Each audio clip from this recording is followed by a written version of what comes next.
مومنو، تم پر روزے فرض کیے گئے ہیں جس طرح تم سے پہلے لوگوں پر فرض کیے گئے تھے، تاکہ تم پرہیزگار بنو۔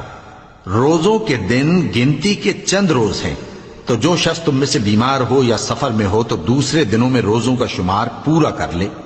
اور جو لوگ روزہ رکھنے کی طاقت رکھیں لیکن رکھیں نہیں، وہ روزے کے بدلے محتاج کو کھانا کھلا دیں۔ اور جو کوئی اپنی مرضی سے زیادہ نیکی کرے تو اس کے حق میں زیادہ اچھا ہے، اور اگر سمجھو تو روزہ رکھنا ہی تمہارے حق میں بہتر ہے۔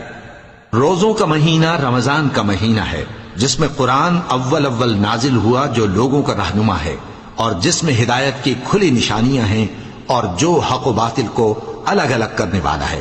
تو جو کوئی تم میں سے اس مہینے میں موجود ہو چاہیے کہ پورے مہینے کے روزے رکھے، اور جو بیمار ہو یا سفر میں ہو تو دوسرے دنوں میں روزے رکھ کر ان کا شمار پورا کر لے۔